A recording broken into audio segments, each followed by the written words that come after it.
Hey, what's up? It's Matt. I wanted to spend my next couple videos addressing some common frustrations that other photographers express to me. These are issues that a lot of times will keep really talented and motivated photographers from getting out and practicing their skills. A lot of times over the years, these are things that have even kept me stuck in my house when I could be out enjoying the outdoors. So the topic of this video is 3 things that are great to photograph in the Midwest. So you've probably heard as much as I have, oh, if I just lived in those mountains or in this picturesque place, I'd be out photographing all the time because it's constant photo ops. I have a lot of friends that live in places like those, and they'll tell you that that's not always the case. But that doesn't mean you got to be down on where you live. I live in the Midwest. It may not immediately come to mind as a photo op centric place to live, but today I'm going to tell you about 3 photo ops that the Midwest is not just great for, but maybe the best for. I'll get the camera up here on the tripod and I'll show you the scene we're looking at.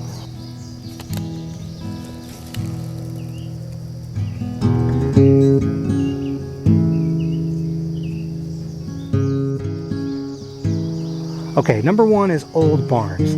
The reason I was starting with barns is because scenes like this really benefit from some nice sunrise colors the way I'm composing it now. You'll see that once I put you on the viewfinder. Secondly, I just covered barns in that last series, so we'll get barns out of the way. But believe me, I have lots of friends who live in areas of the country that don't have the agricultural history that the Midwest has, and they wish that they could just go out and find barns on barns on barns everywhere. We'll knock this shot out real quick. Nothing crazy compositionally, simple scene, really pretty scene. Great conditions for it. We'll knock it out, get it in the can, and hit the road for number 2.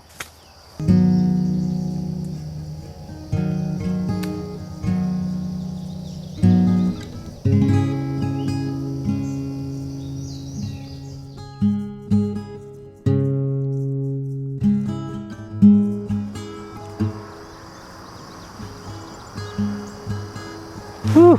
Awesome, just awesome. So my second suggestion for your Midwest photo moment is something that I've shown off on my social media a lot, but I've never made a video about it. So let's go explore some windy country roads.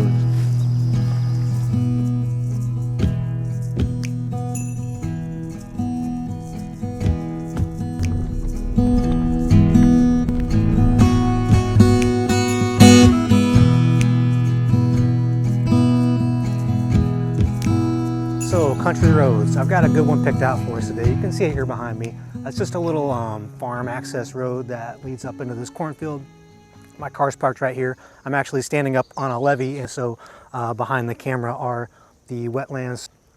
But to be truthful, all around me are the wetlands at this particular time because the river level is very high. In fact, I wanted to be here a lot earlier in the morning when the light was hopefully a little better, but the access coming from the side where I live was blocked off by the rivers washed over the road. So I had to take like a 15-mile detour to get in from this way.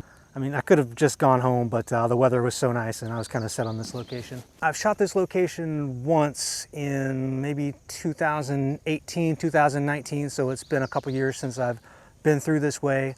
When I left the house this morning, I wasn't sure where I wanted to go, and this location came to mind because I wanted to come out here for morning light for a while. Last time I came it was evening light, so I just kind of wanted to see how it looks in the morning. It's actually looking maybe a little better than it did in the evening, and the light's getting very good despite the fact that I wanted to be here earlier.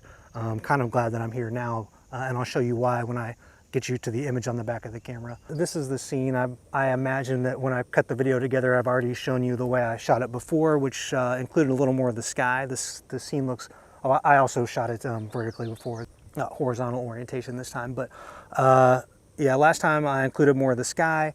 That's what I wanted to do this time also, so that's why I came or tried to come earlier, closer to sunrise time when there'd be a good color in the sky, but now the sky doesn't really suit the palette of the scene, so I've just zoomed in tighter, which I still think looks really good. So zoomed in like that right there, sort of excluding the sky. And when I went to take the shot, the road was mostly in shade with little sprinklings of light here and there, and I decided that if I just stayed on for like another half hour to wait for the sun to get a few degrees higher in the sky, then I could have this effect with the road half in shadow and half in light. So now is the time to take the shot.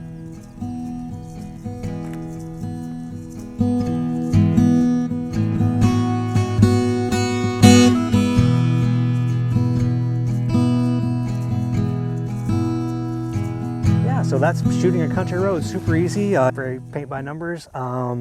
At this point, I think for these really basic photos, I enjoy sharing it more with you guys, the experience of making it, and maybe getting you excited and feeling creative, empowered to get out and make your own photos. There'll probably be a quicker version of this actually posted on TikTok. So actually, I'll just, let me just put the whole TikTok video right here. Some people say there's nothing to see in the Midwest, but I know 3 great things you've got to photograph in the Midwest. And one is super secret back roads. If I've learned one thing over the years, it's that sometimes the road takes me to my destination, and sometimes the road is my destination. You can't beat a subject that's its own leading line, and today I'm revisiting an old favorite to attempt another memorable capture. So, country roads. I've got a good one picked out for us today. You can see it here behind me. This location came to mind because I wanted to come out here for morning light for a while. Last time I came, it was evening light. The sky doesn't really suit the palette of the scene, so I've just zoomed in tighter, which I still think looks really good. Now is the time to take the shot. Well, that was one. If you want to see more, go to my profile, follow me, hit this button, and then this button, and check out my excellent YouTube channel. So if you don't need all the details, and you're not interested in this more conversational style of seeing what I'm doing, and you just want the quick info, follow me on TikTok if you're on TikTok, matt.tik, matt.tik, matt.tik. I'll put that in link in the video description. Okay, now on to the third and final Midwestern treat, standing in a field. To spend an evening photographing fireflies, you guys, come on. So fireflies, this is one of my favorite locations to photograph fireflies. This is sort of a prairie habitat restoration, and there are a lot of these located throughout the Midwest. And not only do fireflies love it, but it makes a great place to incorporate wildflowers and other colorful things in the scenery. So you can complement the very vibrant, colorful firefly colors with all these wildflowers and natural scenery. I actually normally host a firefly workshop at this location. I find that's a good topic around which to discuss exposure. So I'm not going to go into all the nitty-gritty of how I expose and make the photographs, because that does merit like the full conversation of a workshop. But normally when I photograph fireflies here, I like to do it in a way that showcases the brown-eyed Susans, but there's not looking very good this year for some reason. They don't look very happy, but I did find this one spot where some of the milkweed is starting to bloom, and it looks very fresh and vibrant and orange. And I've been able to contrast that with some of the senna and some of the other natural flower colors. So I've got a really great palette this evening. They're here. I'm going to go ahead and take some blue hour exposures. So these would be exposures for like a second or 2 seconds to so that I get a clean 100 ISO shot of the scene without the wind blowing all the foliage around too much. And then I'll build exposures on top of that as the fireflies are starting to appear. You probably can see a few of them around and behind me now. So it's getting to be the time to make some moves.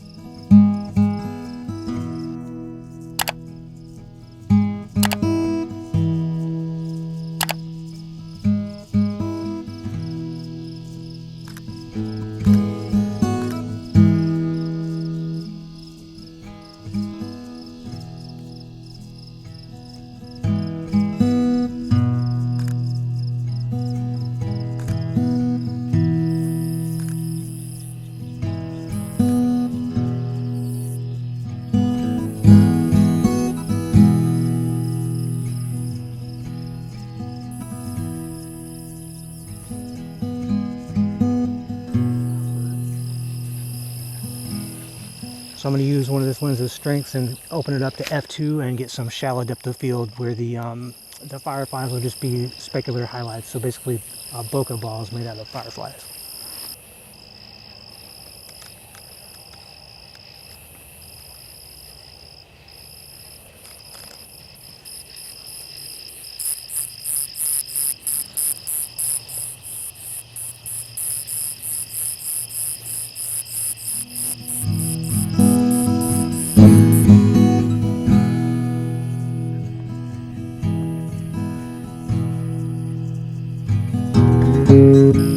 Alright, so I'll show you the image that I came up with here.